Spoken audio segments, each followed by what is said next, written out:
1947 तक हमारे देश के तमाम जाबाज साथियों ने अपने प्राणों की आहुति दे करके इस धरती को सोने के चिड़िया बनाने का काम किया था।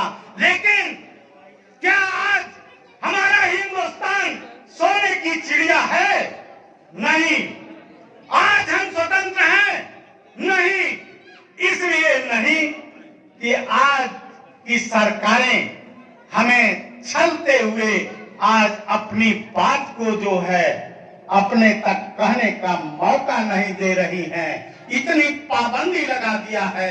तब हमें भी इस पवित्र धरती पर अगर हमने जन्म लिया है तो कहने का अधिकार है, इस आशय के साथ कि हम अमन के तालिब हैं। हम अमन के तालिब हैं, बगावत नहीं करते। हम अमन के तालिब हैं, बगावत नहीं करते। रुस्वा कभी आइन की अजमत नहीं करते। अरे फितना करो, जान लो हम हैं कि हमसे। अरे फितना करो, जान लो हम वो हैं कि हमसे। तूफान भी टकराने की हिम्मत नहीं करते। तूफान भी टकराने की हिम्मत नहीं करते। गुलशन में तासुब की हवा कैसी चली है, इंसाफ ये अरबाबे हुकूमत नहीं करते। हम दिलदाई मजलूम की करते हैं हमेशा। हम जाबिर जालिम की हिमायत नहीं करते। हम मौत को सीने से लगा लेते हैं, लेकिन नीलाम कभी देश की इज्जत नहीं करते। नीलाम कभी देश की इज्जत नहीं करते। हमारे आईडीए गठबंधन के मुझे तो बड़ा अफसोस होता है कि आईडीए गठबंधन के एक भाई हमारे यहाँ खड़ा होकर के ये बेचारे मोबाइल द्वारा पूरा वीडियो ले रहे हैं। लेकिन मैं कहना चाहता हूं, अरे मेरे भाई बीडी चौधरी जी, आप तो पूरे हिंदुस्तान को दिशा दे रहे हो। 1.5 घंटे का जो प्रोग्राम चलता है, आगे रात को जो 1.5 घंटे का 8:30 से 10 बजे तक जो प्रोग्राम चलता है, यह कोई हंसी मजाक नहीं है। यह सत्ता बदलने की बात नहीं है। यह सत्ता परिवर्तन की बात नहीं है। यह लड़ाई आईडीए गठबंधन के सारे राष्ट्रीय अध्यक्ष व्यवस्था को परिवर्तन करना चाहते हैं। व्यवस्था परिवर्तन की लड़ाई लड़ रहे हैं। हम 90% के लोगों को हक दिलाना चाहते हैं। इस आशय से हम मोहब्बत की नजर अहले वफा की शान पैदा कर, मोहब्बत की नजर अहले वफा की शान पैदा कर, बुलंदी और पस्ती में जरा पहचान पैदा कर। न हो माहौल से मायूस, दुनिया खुद बना अपनी। नई कश्ती, नई आंधी, नए तूफान पैदा कर। मजा है मरने जीने का, इन्हीं खतरों के दामन में। दिलों में हौसले और हौसलों में जान पैदा कर। दिलों में हौसले और हौसलों में जान पैदा कर। यकीन मानो, मेरे भाई सब तो अब देखिए बस करो कर रहे हैं, लेकिन आगे 3 घंटे बोलूंगा, आपको जाने नहीं दूंगा। पूर्वांचल की धरती मऊनाथ भंजन से आया हूं और मैं आपको प्रणाम करने आया हूं, नमस्ते करने आया हूं, नमन करने आया हूं, इस आशय के साथ पूरा बदला लेंगे आप। प्यार की समा हर एक दिल में जलाकर रख दो। प्यार की समा हर एक दिल में जलाकर रख दो। धज्जियां गलत लोगों की उड़ाकर रख दो। रोशनी जिसकी हर एक काफिले के काम आए, ऐसी एक समा सरे राह जलाकर रख दो। ऐसी एक समा सरे राह जलाकर रख दो। अस्र की हाथ में तलवार उठाकर यारों, नक्श बातिल का जमाने से मिटा कर रख दो। अन्न के फूल का जिससे हो तबस्सुम जाहिर, ऐसा एक पौधा सरे राह लगा कर रख दो। ऐसा एक पौधा सरे राह लगा कर रख दो।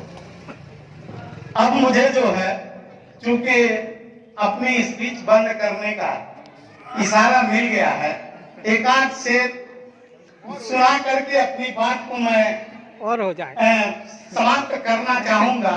जनता की अपील है और हो जाए। मैं तो आपसे यही कहूंगा, ये हमारे जितने राष्ट्रीय अध्यक्ष हैं, आज तो हम 20 हैं, 25-30 ऐसे राष्ट्रीय अध्यक्षों को हम लोग 2022 में लेके घुमा देंगे। मैं तो चैलेंज कर रहा हूं, हमारे लिए तो मोहम्मद सुलेमान जो है, ये समझ लीजिए कि बहुत बड़ी हस्ती है। केवल हम मोहम्मद सुलेमान को लेकर के अपने सर पर बैठा करके पूरे उत्तर प्रदेश को नहीं, हिंदुस्तान को चैलेंज कर देंगे। इसलिए वफा करोगे वफा करेंगे, वफा करोगे वफा करेंगे, सितम करोगे सितम करेंगे। हम आदमी हैं तुम्हारे जैसे, जो तुम करोगे वो हम करेंगे, जो तुम करोगे वो हम करेंगे। आखिरी में एक शेर और सुन लीजिए, लेकिन 10% को ही वोट दीजिएगा। संचालन करता इतना शेर सुनाए मुझको कि मैं 3 घंटा बेगर जो है, 3 घंटा खाली शेर में सुनाता रह जाऊंगा। लेकिन अंत में मैं अपनी बात, इसलिए कि मेरे तमाम सम्माननीय लोग बैठे हैं और समय भी है, मैं कहना चाहूंगा कि मेरे प्यारे पिता तुल्य लोगों, नौजवान साथी दोस्तों, 2022 का चुनाव आ रहा है। बड़ी तत्परता से 73 वर्षों तक आपने वोट दिया है, लेकिन सारे वोट आपके रद्दी के टोकरी में गए हैं।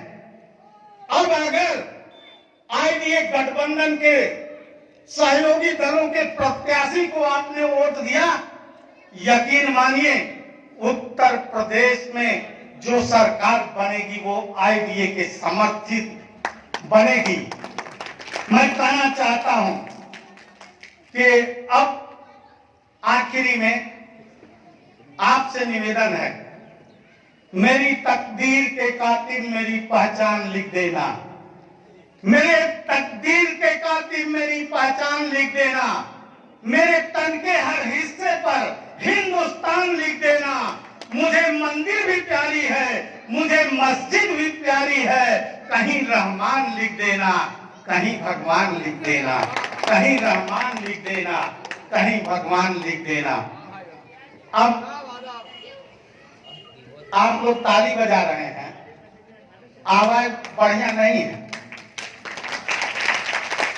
बढ़िया नहीं इसलिए कि बताइए, हम लोग झांसी के पवित्र धरती पर आए हैं और कम से कम यहाँ से जिंदाबाद की आवाज तो चला जाए, ताकि पता चले कि आज स्वतंत्र जनता राज पार्टी ने इस पवित्र धरती पर एक इनकलाब पैदा कर दिया है।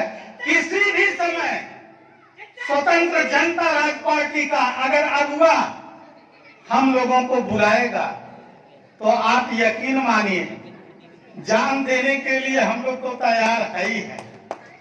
और यही कहना चाहेंगे कि हम लोगों के पास बहुत फार्मूला है, इतना फार्मूला है कि आपसे हम क्या बताएं।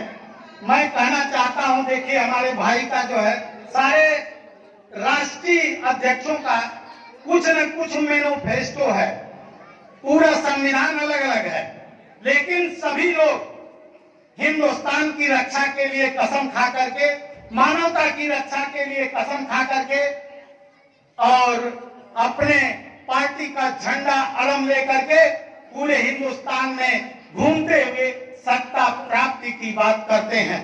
तो मैं ये कहना चाहूंगा कि हमारे इन तमाम दलों ने जो मैनिफेस्टो में बातें रखी हैं, जानते हैं हमारे वोट से एमएलए बनता है, एमपी बनता है, सरकार जब बनती है तो तमाम योजनाएं लागू होती है, बंदर बांट होता है।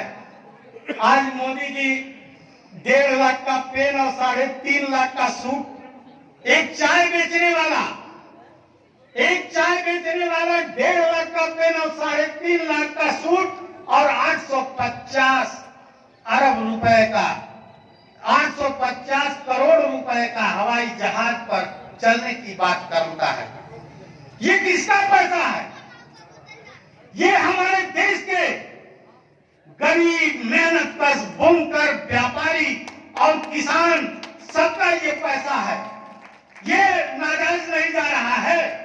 6 महीने बाद एक विधायक पेंशन का भागीदार होता है, लेकिन क्या मतदाताओं को 73 साल से कुछ मिलता है?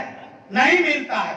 इसलिए पहले नंबर पर हम लोगों ने मतदाताओं को पेंशन देने का एक संविधान में प्राविधान किया है, और दूसरे नंबर पर हम 33% महिलाओं को विधानसभा में और पार्लियामेंट में आरक्षण देने का काम करेंगे। आज लोकसभा में तमाम दलों से 87 महिला सांसद गई हैं, लेकिन वो 87 बिकाऊ है। गुलामी में न काम आती है तकदीरें न तदबीरें, जो हो चौके यकीन पैदा तो कट जाती हैं जंजीरें। वो महिलाएं गुलाम है, अपने हक की बात नहीं कर रही हैं कि हमको जो है ये आधी आबादी, हमको जो है 35% विधानसभाओं में आरक्षण होना चाहिए, जैसे ग्राम सभाओं में है, जिला पंचायतों में है। हम उनको भी, हमारी सरकार बनेगी, हम 33% महिलाओं को भी आरक्षण देने का काम करेंगे। हम एकल शिक्षा नीति के, हम दोहरी शिक्षा नीति नहीं चाहते। हम एकल शिक्षा नीति को लागू करेंगे, जिसमें गरीब और अमीर के बच्चे एक साथ बैठ करके पढ़ें। हम जो है किसानों के लिए, हमारी टीम ने स्वामीनाथन, डॉक्टर स्वामीनाथन आयोग की सिफारिशों को लागू करने के लिए वचनबद्ध है। हमारी सरकार जब बनेगी, हम किसानों को बिजली, पानी, खाद, बीज, यंत्र सब फ्री फंड में मुहैया कराएंगे। आज देखिए, किसान रो रहा है, किसान आंदोलन चल रहा है, और इसके बाद 60 किसान हमारे जो है वहां आंदोलन में चले गए। सरकार के कान पर जू नहीं देख रहा। कभी लाल बहादुर शास्त्री ने नारा दिया था, जय जवान जय किसान। आज जवानों का भी अता पता नहीं है, और किसान तो आज जो है जा रहा है। मैं अब अपनी बात को बढ़ाने से पहले, उत्तर प्रदेश में जब मायावती जी की सरकार थी, उन्होंने 4 प्रदेशों का, हमारा बड़ा प्रदेश है, पूरे भारत में 20 लाख जनसंख्या का इतना बड़ा प्रदेश है, 20 करोड़ का इतना बड़ा जनसंख्या का प्रदेश है।